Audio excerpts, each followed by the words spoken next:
IBPS PO and clerk இதில் எந்த designation நம்ம சூஸ் பண்ணலாம் அப்படிங்கிறத சில ஃபேக்டர்ஸை வச்சு நம்ம டிசைட் பண்ண முடியும். ஸோ அது என்னென்ன அப்படிங்கிறத நம்ம பார்க்கலாம். ஃபஸ்ட்டு இந்த ரெண்டுத்துக்குமான ஜாப் லெவலை பார்த்துடலாம். ஸோ இந்த ஜாப் லெவல் அப்படிங்கிறது பிஓக்கு பார்த்தீங்க அப்படின்னா இது ஒரு ஆஃபீஸர் ரேங்க்கு, இது வந்து பார்த்தீங்கன்னா ஒரு கிளரிக்கல் ரேங்க். கிளரிக்கல் ரேங்க் அப்படிங்கிறது ஒரு அசிஸ்டன்ட் கேடர், ரைட்டா?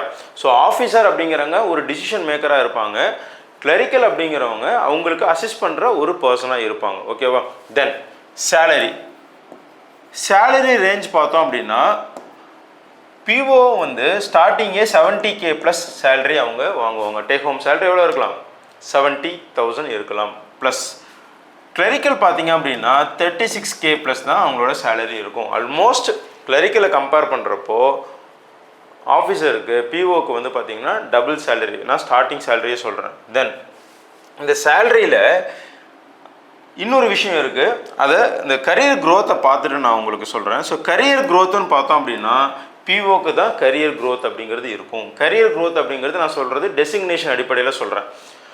இப்போது நீங்கள் ஒரு பிஓ டெசிக்னேஷன் எடுக்கிறீங்க அப்படின்னா நீங்கள் ஒரு பிரான்ச்சோட நெக்ஸ்ட் அசிஸ்டன்ட் மேனேஜர் ஆகலாம், அடுத்தது மேனேஜர் ஆகலாம், அடுத்தது சீனியர் மேனேஜர் ஆகலாம், அடுத்தது சீஃப் மேனேஜர் ஆகலாம், ரீஜனல் மேனேஜர் ஆகலாம். இந்த மாதிரி நீங்கள் உங்கள் கரியரை க்ரோத் பண்ணிட்டே போகலாம். அடுத்தடுத்த லெவலுக்கு நீங்கள் மூவ் ஆகலாம்.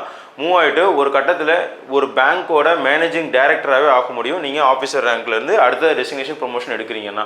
பட் கிளரிக்கல் ரேங்க்கில் வந்து அப்படி ஒரு டெசிக்னேஷன் கிடையாது, ஒன்லி கிளரிக்கல் மட்டும்தான். அகைன் நீங்கள் கரியர் க்ரோத் ஆகணும்னா நீங்கள் உள்ளே போனதுக்கப்புறமோ நீங்கள் ஒரு டிபார்ட்மெண்ட் எக்ஸாம் எழுதி ஆஃபீஸர் ஆகிட்டு தான் உங்கள் கரியர் க்ரோத்தை நீங்கள் கொண்டு வர முடியும். ஸோ கிளரிக்கலாகவே இருக்கும் அப்படின்னு நம்ம கரியர் க்ரோத்துங்கிறது ஒன்று கிடையாது. நான் டெசிக்னேஷன் அடிப்படையில் சொல்கிறேன்.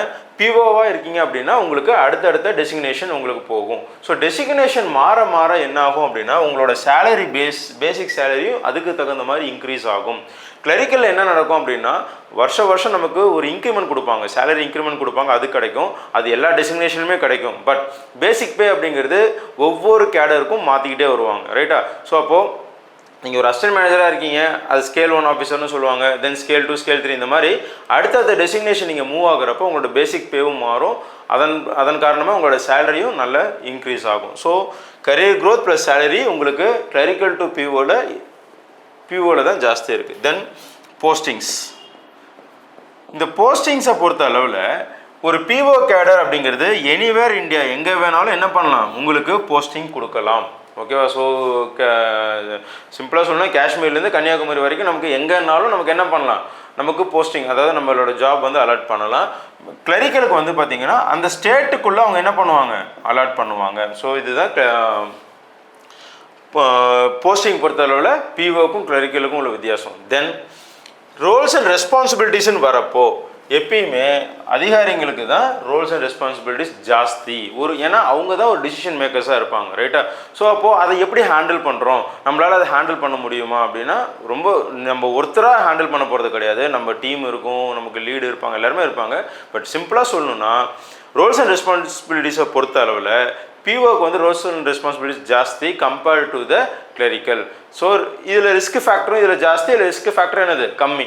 ஸோ இதில் நம்ம எந்த டெசிக்னேஷன் சூஸ் பண்ணலாம் அப்படிங்கிறத எப்படி டிசைட் பண்ணலாம்னா நமக்கு இது எது சூட் ஆகும் அப்படிங்கிறத பேஸ் பண்ணி நம்ம டிசைட் பண்ணிக்கலாம். ஸோ ஐ ஹோப் இதில் உங்களுக்கு ஒரு கிளாரிட்டி கிடைச்சிருக்குன்னு நம்புகிறேன். இன்னொரு வீடியோவில் உங்களை வந்து பார்க்குறேன்.